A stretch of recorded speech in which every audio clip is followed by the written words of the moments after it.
welcome to the 38th episode of the Liam McCullum Show. I talked with Dr. Annelle Sheline about her work with the Quincy Institute and Biden's recent announcements regarding Yemen. Annelle talks about how the US designates Islamist groups as moderate or extremist, and how authoritarian regimes often use the term moderate to paint everyone else vying for power as extremists. We also dive into the history of the Yemen conflict a bit, talk about how the US labeling the Houthis as a terrorist group was political, and whether Biden's announcement that the US is pulling offensive support from Saudi Arabia was enough. Remember to like, subscribe, and share the podcast on whatever platform you're listening on. I'm on Apple, Spotify, SoundCloud, and YouTube, and Stitcher. Here's the interview. Well, Annelle, welcome to the show. Thanks so much for having me, Liam. It's a pleasure to be here. Yeah, of course. I want to get into the current news with Biden and Yemen. But before so, can we just talk a little bit about your background, what you study, and stuff like that? Yeah. So I am the research fellow for the Middle East at the Quincy Institute for Responsible Statecraft, which is a think tank that launched just over a year ago, based here in DC. The Quincy Institute is focused on advocating for a less militaristic US foreign policy. So essentially that for a long time, especially since 9/11, but prior to that as well, the U.S. has really relied on the military as one of our sort of primary foreign policy tools.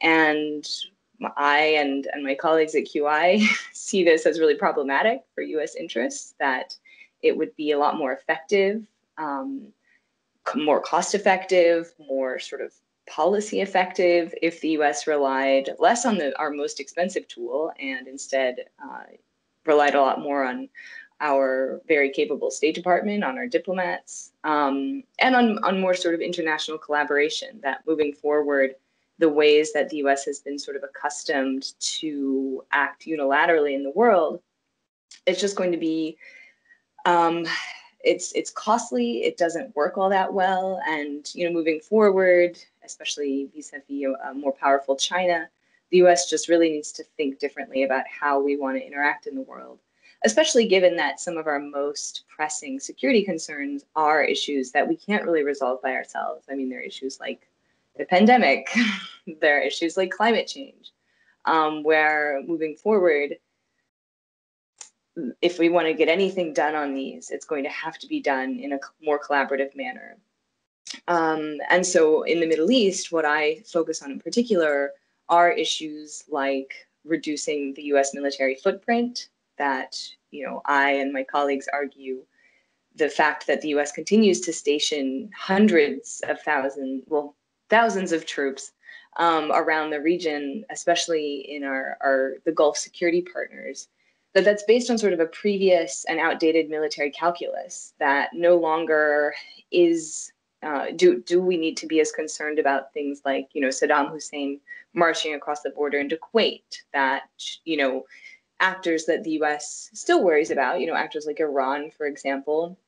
Iran is not going to launch a ground invasion to try to sort of, take control of oil resources, all the way in Saudi Arabia, for example. I mean, looking at, I don't know if you can see like the map behind me, but it would just be completely unrealistic for Iran to do something like that. And so the fact that the US continues to just station large numbers of troops in this part of the world really just doesn't correspond to the reality of the way wars are fought these days. And so moving forward, the US really needs to get a lot of our troops out of the region. And that also just, that we're moving away from dependence on petroleum. And so it's really unclear why we continue to sort of maintain a military presence that was based on a calculus where the US really needed to make sure, our access to oil was not going to be threatened. And moving forward, that's just, the world economy, luckily, finally is moving away from petroleum.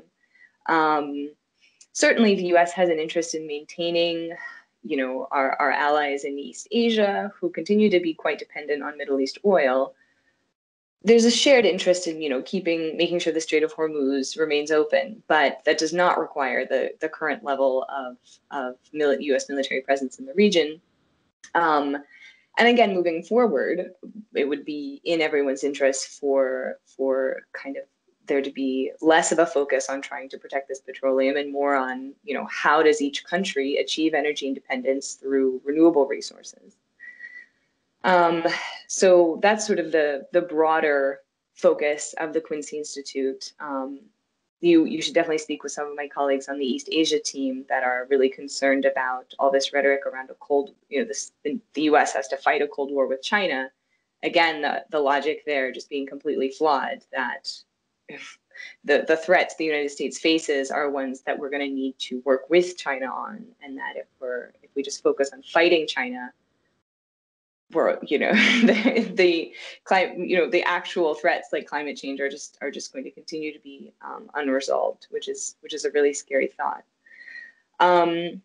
So my background, I have a PhD in political science from George Washington University, focusing on comparative politics. And in particular, my research looked at sort of the construction of religious authority, especially since 9/11. So thinking in particular about the ways in which pressure from the United States to, so the story I would tell there essentially is kind of after 9/11, the Bush administration acknowledged that part of why we saw these acts of violent extremism did have to do with the lack of democracy in the region, which is part of why there was that push, after the war in Afghanistan was launched, ostensibly to, go after Al-Qaeda and their sort of helpers, the Taliban, to then go after Iraq, and the notion being that, well, we'll just export democracy to Iraq and then it'll spread throughout the region.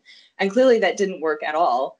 But also the response from these autocratic regimes, governments in the region was a lot of concern that if the US was going to go around spreading democracy, that was really scary for all of these non-democratic governments in the region. And so they were really on board with the thought that it wasn't actually about democracy, that 9/11, that acts of extremism were not about the fact that these populations, have almost no political opportunities, very few economic opportunities, that really the problem was Islam. And so these governments were very much involved in this sort of Islamophobic rhetoric around how it's not about lack of democracy, it's about, this incorrect interpretation of Islam. And so moving forward, we really have to be scared of those Islamists, and the ways in which the notion of Islamism became linked to the notion of terrorism. And it's been interesting. I've noticed recently. So the word Islamist, in the way I use it, usually refers, and sort of within academic literature, refers to an individual or an organization that is interested in an expanded role for Islam in the public sphere. So that can play out in a lot of different ways. You can have, so the Muslim Brotherhood, for example, which is an organization that started in 1928 in Egypt and subsequently expanded throughout, branches of it, or sort of affiliated groups, or groups that were really sort of inspired by the Muslim Brotherhood, have spread throughout much of the region, and often were involved in sort of charity or efforts to expand access to education, and often were filling the gaps, especially in places like Egypt, where the state was no longer able to sort of fulfill its commitments to sort of provide education and healthcare and access to basic resources.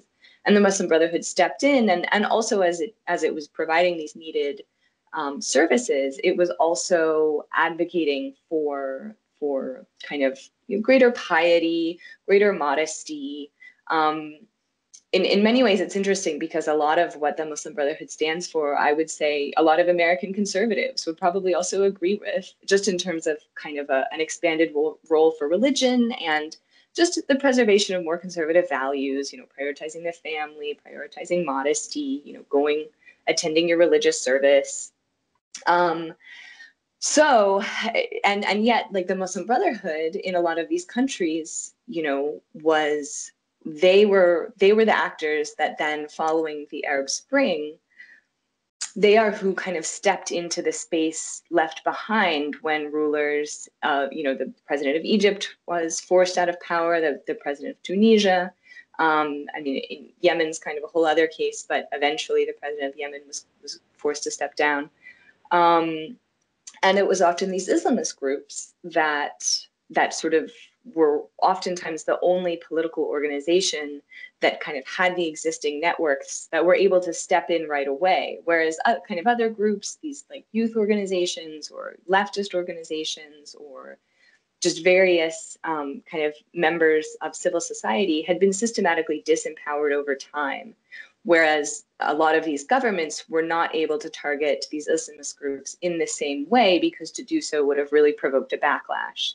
And again, similar to kind of how we've seen in this country, how, religious groups, it will provoke a big backlash if the government tries to sort of go after a religious group's ability to meet or to organize, or so again, there are some interesting parallels there. Obviously, some major differences in sort of the level of rights afforded to citizens of this country, as opposed to, in the Muslim Brotherhood has been systematically sort of imprisoned and targeted with repression across the region, and especially in Egypt. So again, very, very different, but some interesting similarities as well. So just to go back to this notion that, like, to refer to someone as an Islamist is not to say that they're a terrorist. And so it's been interesting. Sometimes I'll mention kind of an Islamist group on Twitter, and someone will say, you shouldn't call them an Islamist. And it's sort of like, well, no, but they are an Islamist, because when I say that, I mean that, they want an expanded role for Islam. They advocate for, any of a list of objectives, but none of them are violence. These individuals are not terrorists. And so it's been interesting, I think, that conflation of Islamist and terrorist has been quite successful, especially in the American imagination.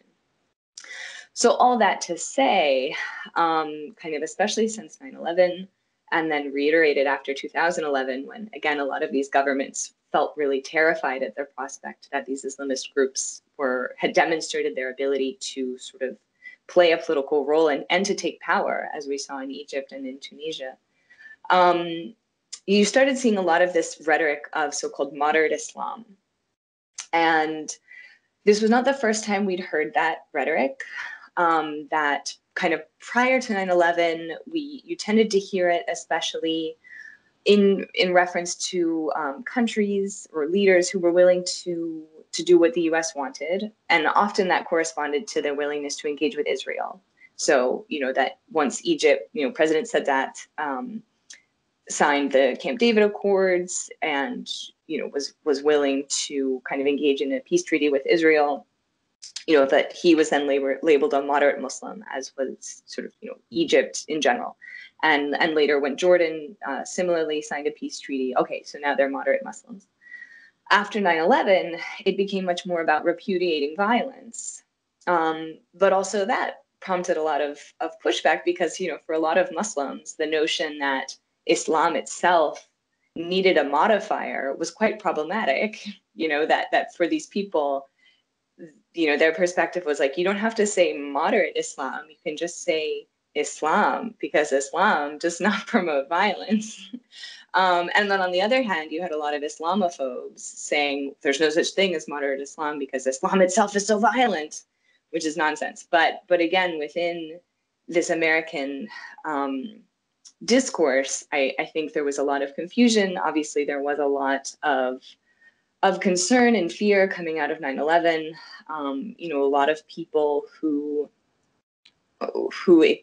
were, as a result of like historical factors. I mean, some of this came out of concerns that came out of the Islamic Revolution in 1979 in Iran, and obviously the hostage crisis.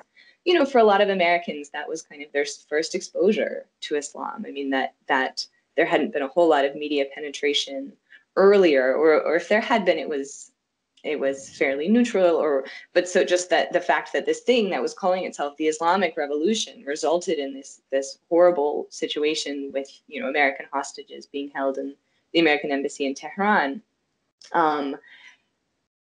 that was kind of the introduction for a lot of Americans, and then subsequent, acts of violent extremism kind of happening throughout the 80s and 90s, and then obviously 9/11. It is somewhat understandable that an American population for whom these were their kind of the highlights of their understandings of what Islam meant, it was very easy for then this notion of sort of Islam and terrorism to become linked, no matter how problematic that is. Mm-hmm. I think the answer to that is the need for kind of broader religious education. That, obviously there are concerns about religion in schools, but I do think that it's important for young people, for school-age children in America to have kind of a working knowledge of, what are the tenets of Islam? Like, what are the basics of Judaism? Like, what do we mean when we say Buddhism or Taoism? Like all, and various animistic traditions from Africa, for example, that I do think it would be really helpful moving forward for Christianity also to be included on that list of kind of like, well, what are the different branches of Christianity? Like Orthodox Christians, Americans don't necessarily have as much exposure to those traditions. So that's just my little plug for more religious education in American public schools. But so anyway, back to moderate Islam, a lot of these countries, a lot of countries in the Middle East were only too willing to sort of jump on the moderate Islam bandwagon to paint the political opposition within their country as the radicals, as the terrorists, as these scary Islamists, and to portray themselves as moderate Muslims, to say, look, it's either us or Al-Qaeda, which is false. Al-Qaeda itself is a tiny organization, and the political opposition that threatened these governments in many cases were merely arguing for more representative governments, pushing for democracy, as we saw during the Arab Spring, greater economic opportunities. There's rampant corruption, unfortunately, throughout much of the region, which really just undermines any sort of advancement opportunities for a lot of these people, which again is what we saw on display during the frustration of the Arab Spring. And most recently, what we've seen, these sorts of moderate Islam campaigns, like Jordan did some of, as I am happy to go into. That was one of the cases I studied for my research. Morocco did a lot of this. The UAE has been very effective at this.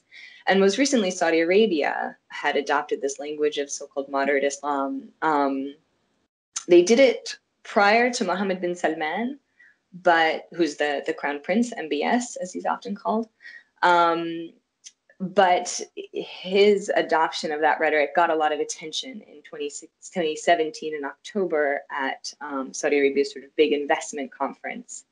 And following that, MBS came and did his sort of charm tour of the US, where he met with all these executives in Silicon Valley and members of Congress. And Thomas Friedman wrote that glowing review of him for the New York Times and just talked about how this young prince is going to transform Saudi Arabia.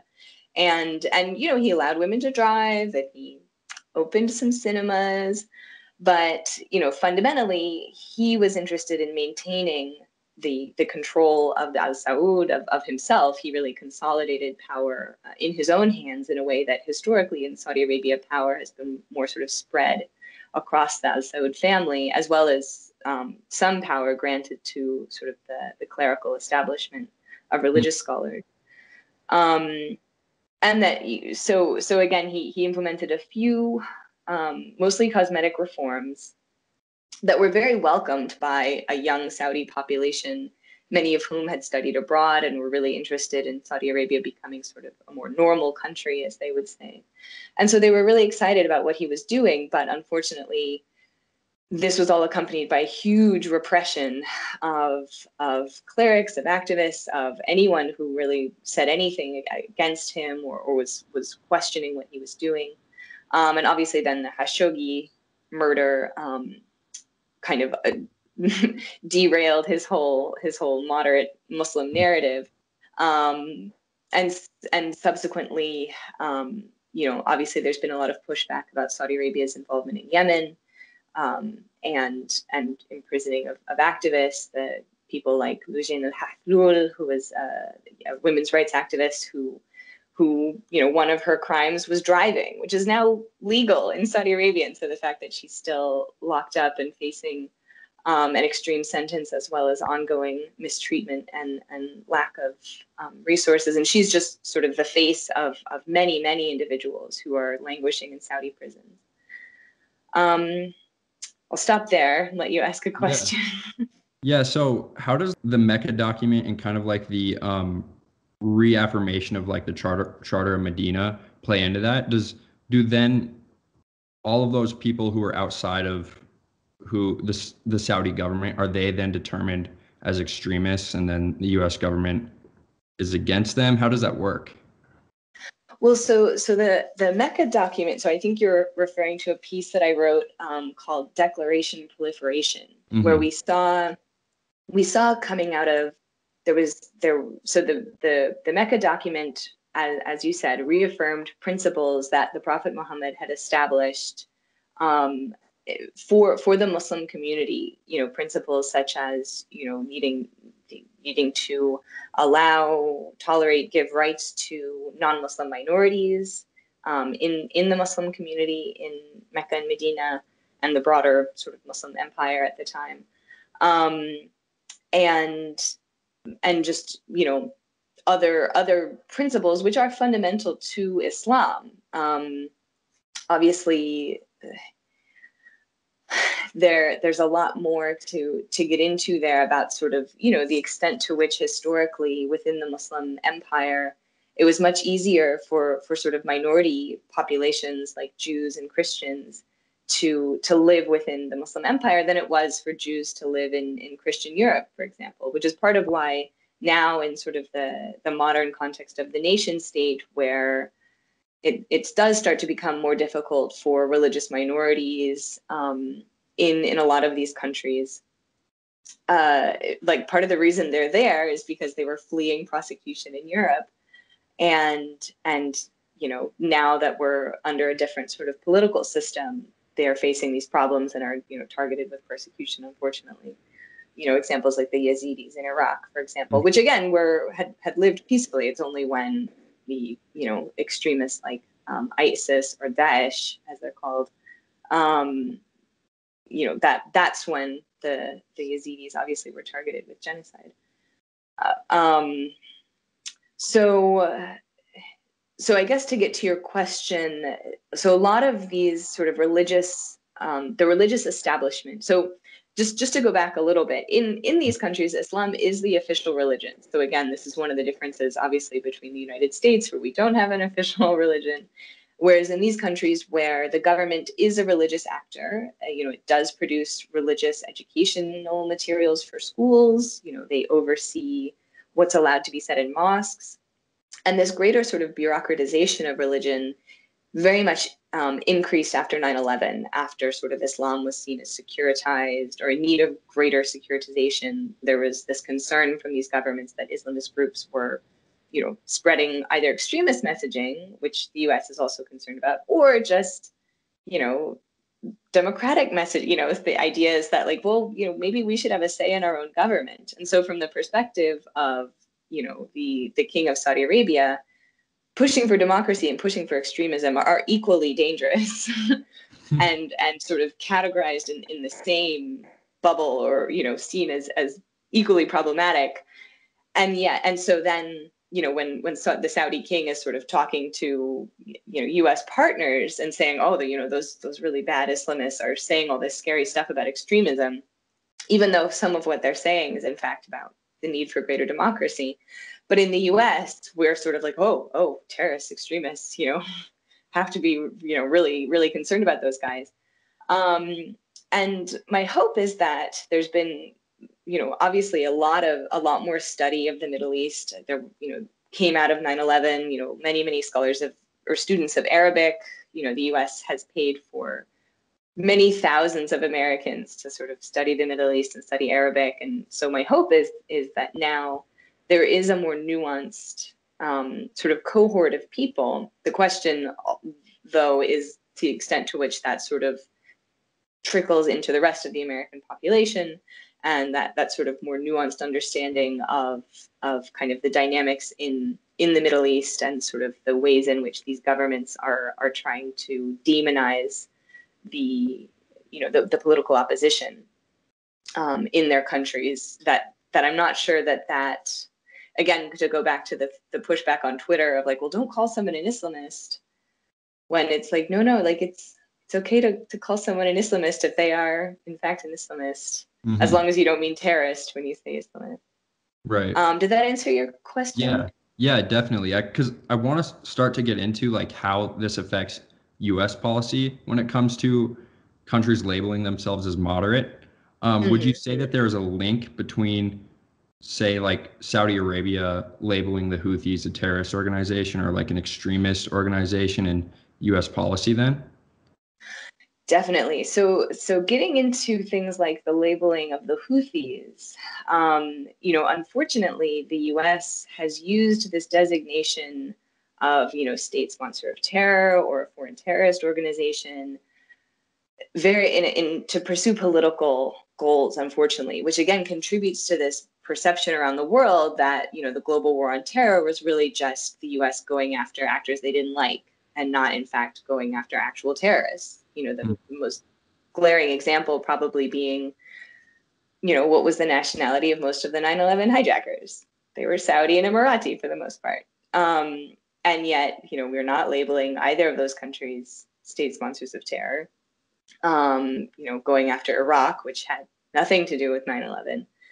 And so we saw, for example, the Trump administration deciding to label the Houthis a foreign terrorist organization. The announcement came through January 10th and it went into effect January 19th. So the day before Trump left office. So clearly this was not a priority for them. Like they could have labeled the Houthis a terrorist organization at any point prior to that. And essentially, when you look at the designation of what in fact should, what are the criteria for being labeled a foreign terrorist organization, you have to actually engage of acts of terrorism, and you need to be primarily interested in attacking the U.S. I mean, this is not actually about just kind of throwing the label around for, any group engaging in political violence around the world.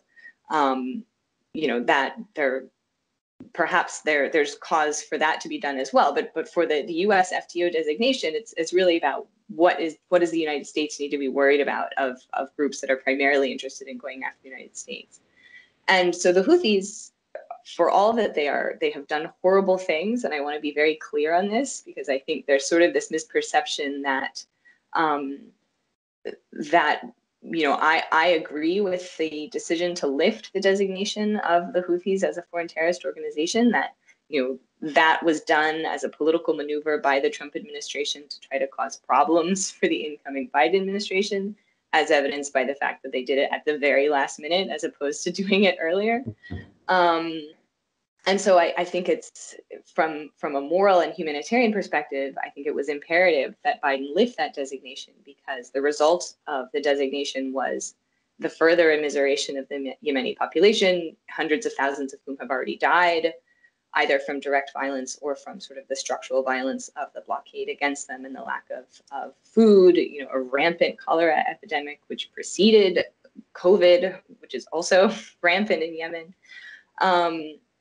So all of that to point out that I agree with the lifting of the FTO designation. However, the Houthis are one of the major reasons for the Yemen's misery right now. I mean, the Houthis are very bad actors. They've done horrible things, torture, ongoing violent hostilities. Unfortunately, not long after Biden lifted the FTO designation, the Houthis restarted the sort of stalemated campaign against the city of Ma'arib, which is the city east of the capital of Sana'a, where a lot of people internally displaced people have fled Houthi violence and control in Sana'a and went to Ma'arib because it's a gas producing, or there's a sort of gas producing facility, and so it was an area that had some kind of economic opportunity for people, and was also just somewhere relatively accessible that they could get to.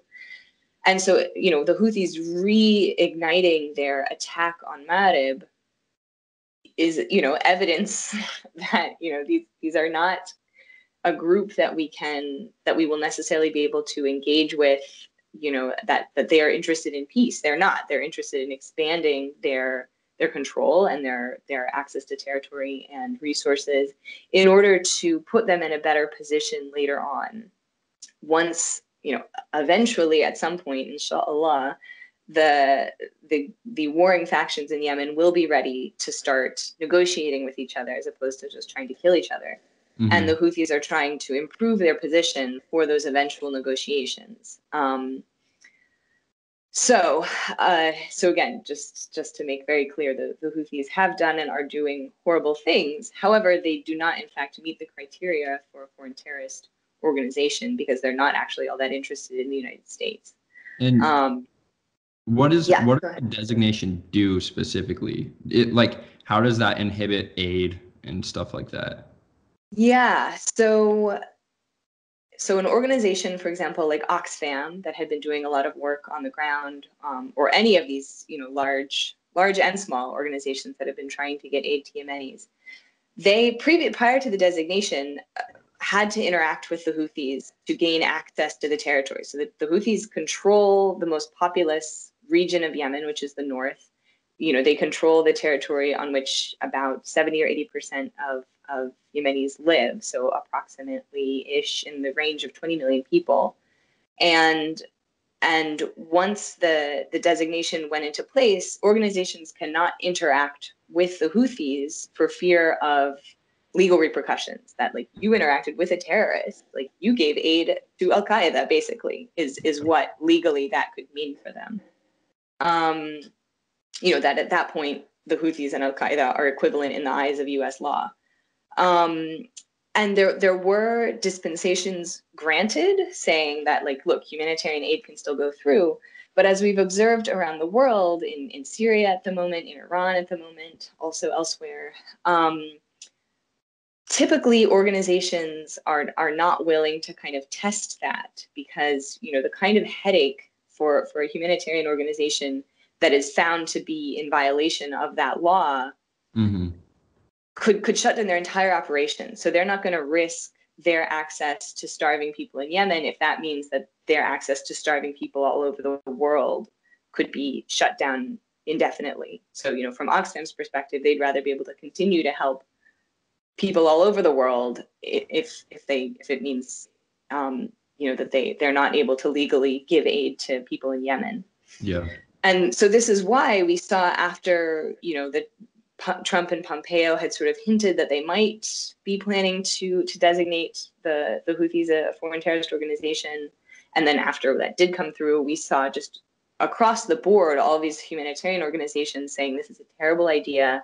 We already were having a hard time. Yemenis were already suffering at such vast numbers, and this will just exponentially increase that because now we won't be able to provide any aid. And Yemen, the problems in Yemen go back a long way. Yemen was already not dependent on exports for 90% of all of its sort of foodstuffs and just sort of basic necessities. Yemen does produce oil, not at any level similar to kind of the major oil producers around it. But Yemen's economy previously was really quite dependent on petroleum mm-hmm. production, which again is a very centralized resource. This is part of why we see authoritarian governments throughout the region, is because the governments control access to the oil. You can't. It's not super easy to just someone to go out in their backyard and start drill an oil well and start living on the proceeds from that. Oil is a very centralized resource, and this is again is part of this gets into the question of the resource curse. Why is it that countries that have a lot of natural resources, especially oil, but also sometimes diamonds or gold or something, when the state can kind of control access to that resource, you tend to see it's not good for democracy. The state sort of can consolidate all power around control of that resource. It often then wants to protect that resource, so it builds up a pretty powerful security apparatus, like military or internal kind of police forces, security forces, in order to protect its access. And when you're a country like the UAE, where you have a tiny population and huge amounts of oil, then you can make life pretty good for your people. You kind of keep them all happy, similar to Qatar, similar to Kuwait. Saudi Arabia is shifting now because they're bigger. They have a bigger population, and they're not able to sort of allow all of their citizens to live like royalty the way the citizens of the UAE and Qatar tend to live. And somewhere like Yemen, where population is much, much, much bigger than the kind of oil reserves that they have or are able to produce. So under President Ali Abdullah Saleh, who ruled from 1978 until he was finally forced to step down in following the Arab Spring, I think it was in 2012. He controlled the oil resources, and he sort of distributed them in a patronage system to members of his own family, his own broader sort of tribe and allies, and to the military, to kind of keep the military happy, which is part of why he was able to stay in power for so long. I feel like I've lost the thread of your question. You're good. I think that covers a lot of it. I just wanted, my question was about how like the designation by these countries who deem themselves moderate, if they label people extremist, how that influences U.S. policy, especially when it comes to like Yemen designation as them being terrorists now. So when it comes to that specifically, where do you think that like the Saudi position when it comes to the Houthis influences U.S. policy then? Like why would it be important for them to label the Houthis a terrorist organization? Yeah, so basically the current situation in Yemen is the result of, after Saleh, former president, was forced out of power about a year or so. Although it happened in Egypt and Tunisia quickly, in Yemen it took them almost a year of protest to finally get the president to step down. And the current acting president, Hadi, who's based in Riyadh, Saudi Arabia, he was vice president. He's originally from South Yemen, and he took power and essentially tried to govern, despite the fact that Saleh was kind of acting as a spoiler and still had control of the military. And it's pretty, not to get into all of the details, but eventually things broke down. The Houthis, who live in the far north region of Yemen and were historically marginalized and had been at war with the central government of Yemen, and were demanding more rights and representation, and it's been described as sort of the oppressed becoming the oppressors, which unfortunately is so often what happens. That they allied with President Saleh and his sort of military allies, and were able to take control of the capital of Sana'a, and also then, with Saleh's help, expanded all the way down to Aden, which is a town, basically Yemen's second city, which historically was part of the British colony in Yemen. Has sort of a very different cultural background, where Sana'a is kind of in the north and is the sort of heartland of President Saleh, and is where more of the population is, in sort of a northern part of Yemen, whereas the former South Yemen, of which Aden is effectively the capital, and historically had been the capital of the independent South Yemen, that the Houthis took control of Aden. And it was only when the UAE intervened militarily that they forced the Houthis back up into the previous North Yemen. So Saudi Arabia led this coalition of almost all the other Arab states, other than Oman and Algeria. All were involved in this coalition to invade and try to forced the Houthis to give up control of Sana'a, of the capital. And basically, it just didn't work. Kind of somewhat similar to dynamics that are often present in very mountainous terrain. It's very difficult to hold that kind of territory, as we've seen, for almost 20 years in Afghanistan, where, the local population knows the region and often have, they're from there, or they know people who are from there and can kind of take control, that they hold the territory. And so this sort of air campaign from the Saudis just wasn't able to kind of retake that territory. And so even though the Houthis were pushed out of Aden, they have managed to retain control over much of the what was previously North Yemen, so North and South Yemen were separate countries. South Yemen had been a part of the British Empire for a while, given its sort of strategic location at the entrance to the Red Sea.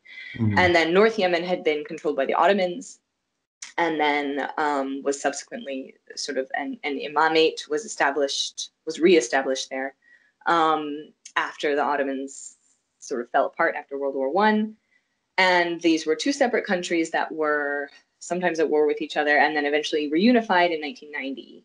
And President Saleh became the president of all of Yemen. And then the South tried to secede in 1994, and they were sort of forced back in relatively quickly, because even though the South has a lot of the resources, the North had the stronger military. And so there have been tensions in Yemen going back a long time, but especially, kind of came to a head in the 90s. So from the Saudis' perspective, the Houthis are dangerous. They are, they see them as these terrorists. And part of the Saudis' concern is because the Houthis, the Saudis saw them as allied with Iran. What's sort of ironic is at the time that the Houthis took over in kind of late 2014, and at the time the Saudis intervened in early 2015, Iran did not have much of a relationship with the Houthis. They had, sort of acknowledged, like, good job, guys. We're kind of rhetorically there for you, but like there was not a lot of material support. And yet once Saudi got involved because it thought Iran was providing a lot of support, or it feared that Iran might be in a position to now provide support, then Iran was like, oh, we can use this. Saudi Arabia is throwing billions of dollars into this war. And so for actually very few resources, we can, get some missiles to the Houthis. We can kind of smuggle them in from Oman.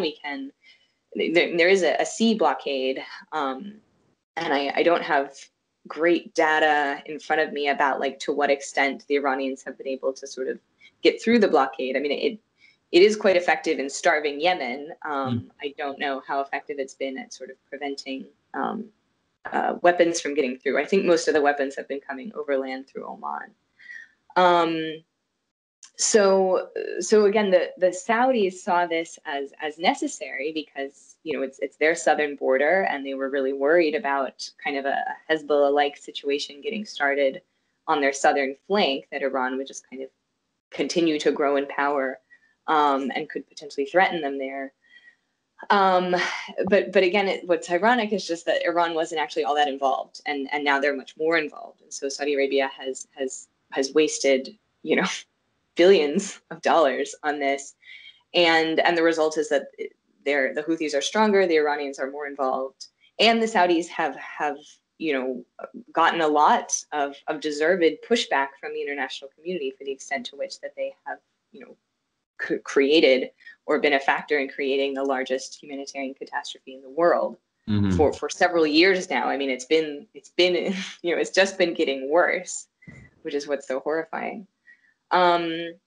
So the Saudis welcome, it was a favor to the Saudis that, and mostly, I mean, the designation of the Houthis as an FTO was mostly about trying to prevent Biden from having as much maneuverability in Yemen. And it was a favor to the Saudis, who had wanted it for a long time. And, we know Trump and, Jared Kushner and MBS were buddy-buddy, and who knows what kind of deals went down as a result. But so this was kind of the parting gift from the Trump administration. And I say gift facetiously, that was intended to kind of make things harder for Biden.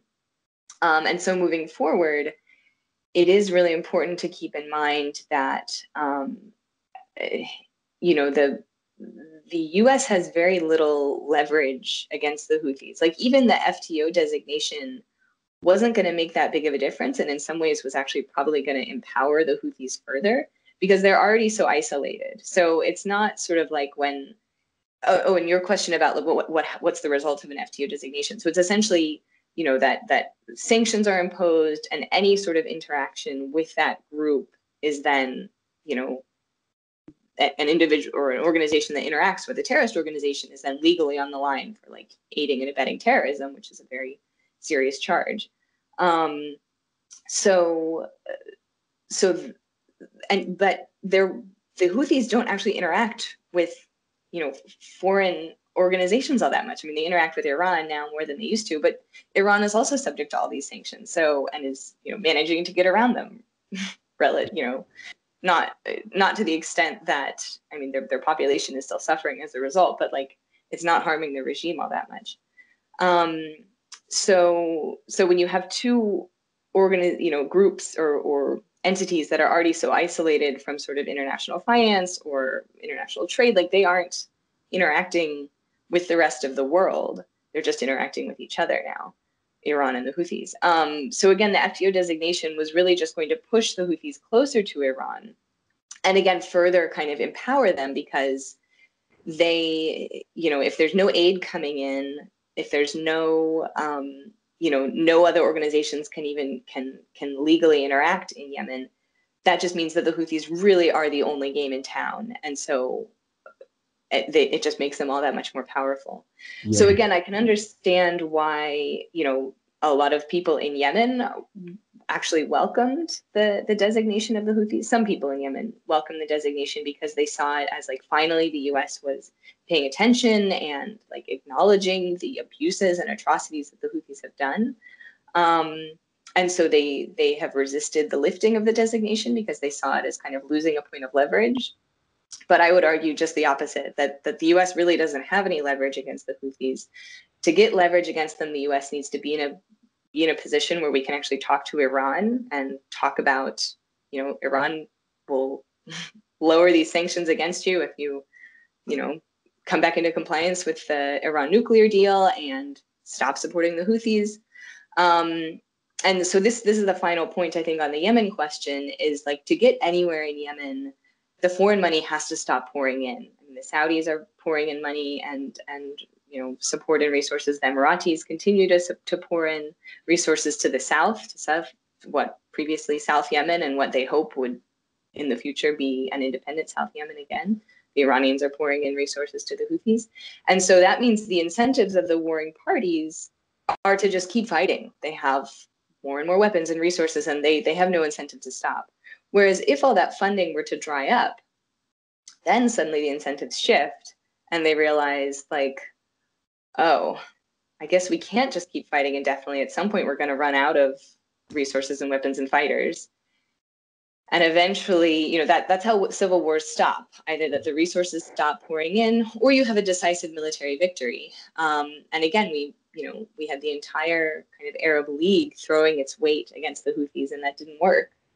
And they've only consolidated their position. So, I mean, unless there's a country that is interested in kind of getting in on the ground and fighting the Houthis, you know, person to person, which I don't think any country is really willing to do. And I'm not advocating for that because that would be devastating on a humanitarian level.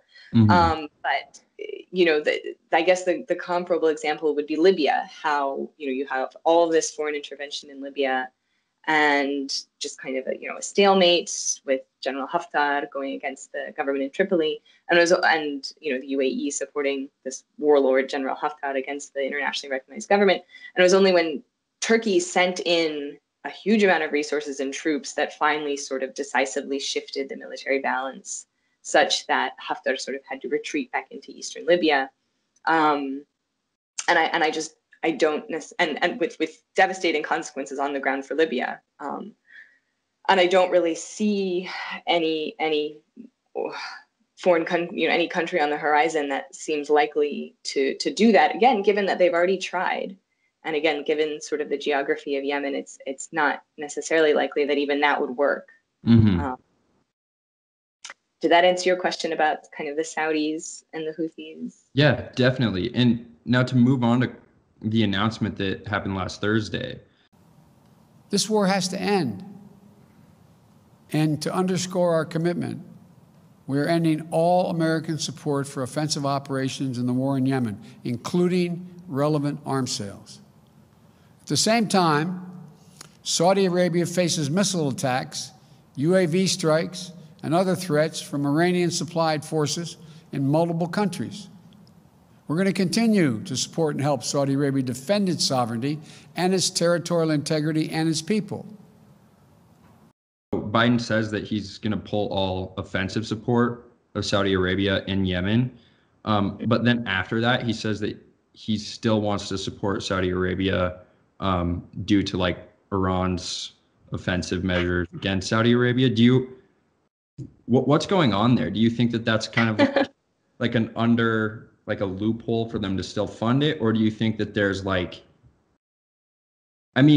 who is Iran in that situation? Are they labeling the Houthis as Iran in that situation? And then, is that just a loophole?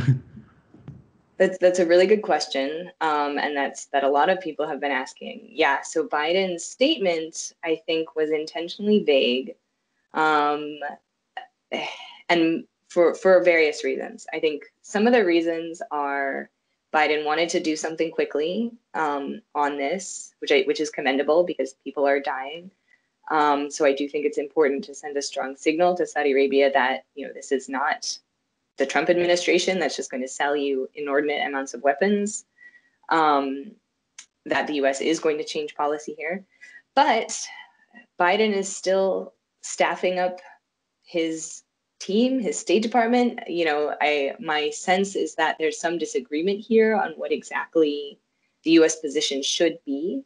And there's probably some disagreement within Biden's team over what that should be. And so I suspect that the sort of end support for offensive Saudi military action is intentionally vague, because from Saudi Arabia's perspective, they are defending themselves from kind of Iranian incursions, which again is somewhat mischaracterizes it, because the Houthis are not puppets of Iran. They are their own actors pursuing their own agenda, and Iran has sort of just benefited from being able to kind of poke the Saudis, which they enjoy doing.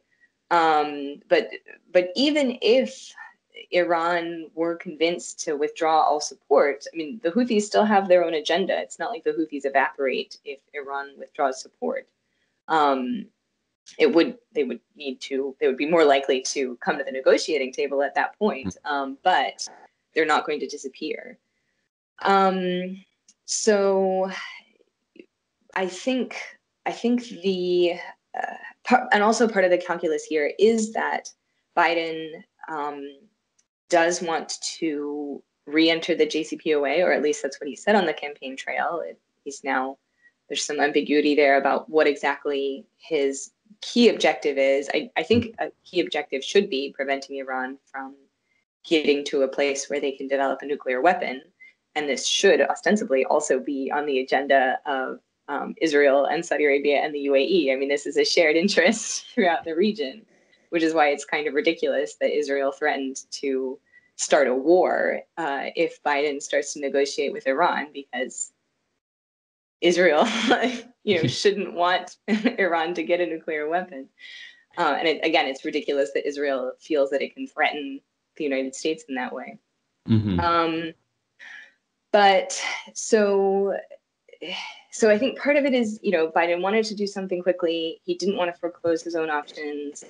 And importantly, moving forward, he wants Saudi Arabia in particular, also the UAE, also the other members of the Gulf Cooperation Council, the GCC, to be willing to go forward as the U.S. re-enters negotiations with Iran, whatever that looks like. And that moving forward, he knows that, the Gulf countries were very upset that the JCPOA was signed with the P5+1, which did not include any members of the GCC. I mean, the countries involved in the Iran deal were, the US and France and Russia, like the nuclear countries. Well, the commonly understood to be nuclear countries, not counting Israel. And the Gulf countries were just upset that they were not included in that. And my understanding is that at the time it was, the US wanted to just focus on this issue of a nuclear weapon and preventing Iran from acquiring one. Whereas kind of this broader issue of, Iran's activities throughout the region, Iranian missiles, et cetera, the things that the Gulf countries are more worried about, even in fact than a nuke, interestingly enough. That was just going to be too much to try to negotiate. That instead the Obama administration just focused on the nuclear issue, nuclear question. And then my understanding is the hope was to then move on, build on that and the hope for a long time, CENTCOM says the same thing, that the US would really like it if there were a regional security architecture in the region, that these countries could sort of provide for their own defense.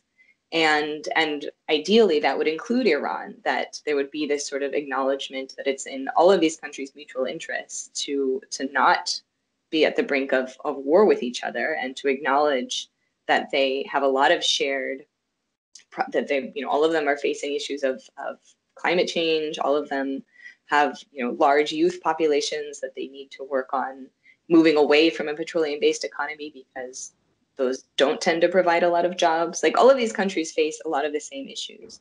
And so if they were able to sort of work in a more, if they were able to kind of put aside a lot of their animosities, that's something that the US has been saying, that would be, the US has said this would be a good thing for a long time. Mm-hmm. And yet so far, US policy tends to continue to be dominated by sort of defense contractors and, War Incorporated, the big weapons producers like Raytheon, like Boeing, like Northrop Grumman, that are primarily interested in just selling weapons to these countries. Mm-hmm.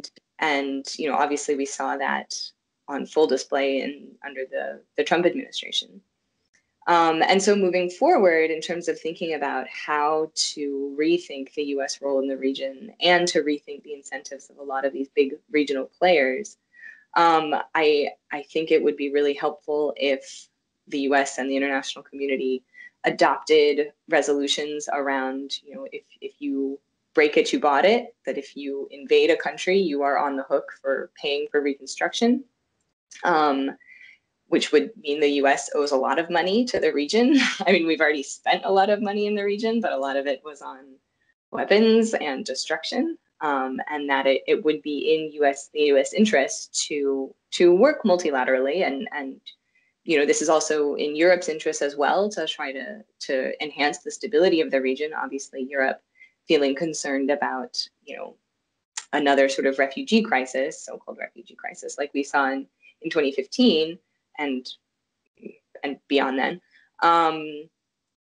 And so, moving forward, needing to shift the incentives, that it's not these powerful weapons manufacturers that are giving huge amounts of money to Congress and, building facilities, essentially in every congressional district in the country, so that no member of Congress is willing to have any of those facilities shut down, despite the fact that the Pentagon itself has said things like, look, some of these legacy contracts we're just really not interested in renewing anymore. We don't need this stuff, guys. And members of Congress are like, no, we're giving you the money for it, find a way to use it, which then contributes to why we then see the Pentagon through the 1033 program shifting a lot of military equipment to police forces in this country, and the militarization of police. So a lot of this gets back to needing to shift the incentives, not letting the defense industry determine U.S. policy, drive U.S. policy, and also requiring that countries that have engaged in such violence around the world be on the hook to help pay for reconstruction to an extent that is punitive, that they think twice about doing that again in the future. Yeah. So when it comes to Biden potentially pulling all support for Saudi Arabia and Yemen, does that look like it'll shift the incentive for Iran to pull funding from the Houthis? Or like, what do you think Biden needs to do to pressure Iran and Saudi Arabia to actually negotiate? Yeah, so I think they are separate things. It's definitely, Saudis aren't going to want to pull back until Iran agrees to do so, and Iran isn't going to want to pull back unless, Saudi agrees to do so. And so I think they are separate, but obviously very closely interrelated questions. That the U.S. needs to have a working relationship with Iran, needs to be in a position to be able to say to Iran, look, we'll lift sanctions, we will back off of any of this unproductive talk of regime change, which again has not gone well for the most part anywhere the U.S. has tried to do that. Sure, the Iranian regime has done terrible things and continues to do terrible things, but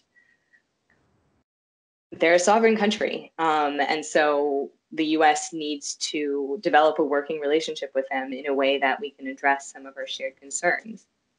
And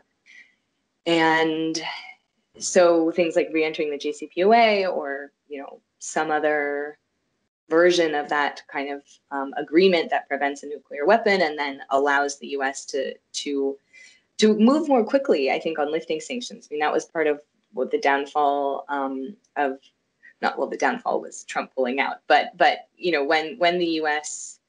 When the JCPOA was agreed upon, sanctions didn't lift all that quickly for Iran, and so I think a lot of Iranians sort of felt that perhaps they had entered into this agreement and saw no benefit. And so moving forward, I think the U.S. and international community need to be ready to move quickly to show Iran, like, look, if you play ball and you are ready to cooperate, there are benefits over here for you for sort of interacting, as Pompeo liked to say, like a normal country with the rest of the world. And the U.S. also needs Saudi Arabia to not act as a spoiler, sort of yelling about, how this is so bad for the region, and that. Historically, the U.S. and Saudi Arabia have had a very close relationship. I put out a brief co-authored with my colleague Steve Simon in early October on the anniversary of Khashoggi's murder. That it's really long past time to rethink the U.S.-Saudi relationship. That continuing to prop up these dictators around the region is not in the U.S. interest. Again, not that we should be pushing for regime change. These are sovereign countries, but we need to stop selling them these weapons. And again, that gets back to like not letting the arms sellers dictate our policy. Yeah, and if Biden still continues to like support Saudi Arabia through like, I don't know what it would be, like Patriot missiles or something like that, do you still think that is a form of supporting a regime? Like, is that second half of his statement that he made last Thursday or Friday, is that technically still him saying that he's going to support a regime? And do you think that we have to rethink that too? Yes. Yeah. Okay. So he very clearly said the U.S. is still committed to supporting Saudi Arabia to defend itself from Iran. And yes, your question about like who's Iran in this statement, like are the Houthis Iran? And I think he just was speaking broadly about the fact that Saudi Arabia feels itself to be in sort of a defensive crouch, despite the fact that Saudi Arabia has a lot of weapons and is a very wealthy country, and really doesn't need the U.S. to defend it in the way that it claims it needs. But again, I think part of Biden's reasoning there is that he doesn't want Saudi Arabia, the UAE, these other Gulf countries to act as spoilers in a possible agreement with Iran. He wants, I think in general, or I hope he wants, the region to sort of move towards more cooperation for Iran, for all countries to sort of stop, funding militias around the region. I mean, we saw that from Saudi in Syria. We saw that from the UAE in Syria and in Libya and elsewhere. We see Turkey has been doing a lot of this. And, moving forward, there is this question of, if the US is going to reduce its military footprint in the region, do we simply have to get used to the idea that it's just going to be destabilizing for the region, that these countries are going to be jockeying for position with each other, and we might see an arms race. And I would argue that, that's already happening with this large US military footprint in the region, and with all these weapons that the US is selling, they're just using them on each other. And then the blowback comes to the US, because there is very much a perception that the US is sort of in charge, and the US is in charge militarily. We're still sort of the military hegemon for the region, and so ultimately it is on us when all of this stuff kind of happens. So moving forward, and it's been interesting to hear from Gulf, colleagues from the Gulf, who say the US sometimes gets in the way, and that if the US were to just kind of be less involved, these countries would be able to work things out with each other. And I think a key example of that was after the attack on the Saudi oil facilities in September of 2019, when the Trump administration did not respond. And interestingly, after that, you saw some more kind of tendrils of diplomacy between Iran, from the Saudis kind of reaching out through back channels to Iran to say, hey, I know we've been talking a big game, but once you go after our oil facilities, we would really prefer to kind of tone down the rhetoric, and let's just talk things out here. Whereas once after the killing of Soleimani, then, I mean, you did see Gulf, the statements from Gulf capitals tended to be calling for calm, and, they did not want a war in their backyard. But you did also then start to see kind of oh, okay, so we've got the US backing us up again, maybe we're going to enhance some of this hostile rhetoric against Iran. So again, just when the US kind of backs off and these countries have to, are left with the reality of, oh, if it comes to war, we have to fight it. No, they are not interested in that. They're interested in the US fighting their wars. If the US isn't around, they're not so interested in war anymore. Okay. Yeah, well, that's really great. We've kind of kept you here for a while, but if there's anything else that you want to focus on, if there's anything else that you think that maybe Biden might not do as well focusing on, please address that, and then you can just say where people can find you. Yeah, so very quickly, because I do have to go. I do worry that although I think Trump made things a lot worse in many ways, he was tapping into the fact that the American people are really tired of forever wars, and so even though he didn't, whenever he tried to get out of Syria, for example, everyone lost their minds, and so then he didn't. But that impulse, I think, it was good and is in touch with what a lot of Americans want, to end the endless wars and spend that, I think I just heard this at 53 cents of every dollar of discretionary funding goes to the Pentagon. It must be even higher than that, actually. I mean, it's a huge amount of American resources go into funding the military-industrial complex and, perpetuating violence around the world, which makes the U.S. less secure. And so I think, although Trump was not actually able to execute some of those impulses that he had for various reasons,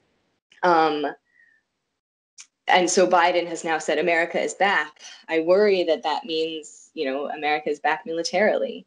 And certainly Biden has talked about re-empowering the State Department, which is great and very important, and, rejoined multilateral agreements like the Paris Climate Accords, which is also great, but insufficient.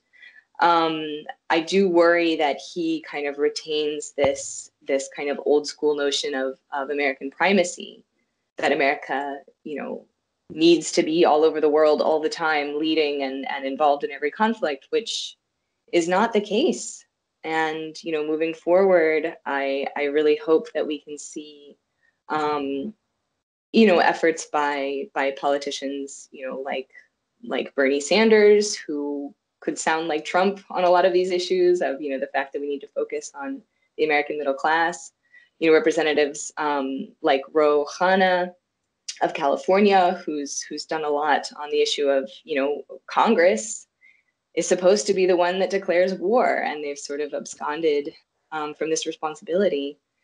And and also other representatives, Massey on the Republican side in the House has also called for Congress to step back up and retake its responsibilities on lifting the 2001 and 2002 AUMFs that have allowed for the entire war on terror.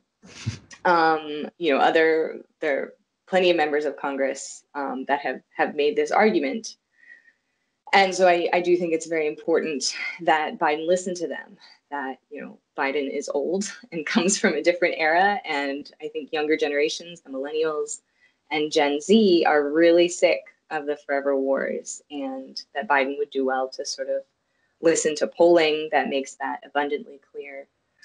And my hope is just that moving forward, as kind of your and my generation starts to take the reins of power, that we will push for a more restrained U.S. foreign policy, that we understand that militarism is not the way to go, and that to actually address the major security threats, again, climate change, that we can't do that with military.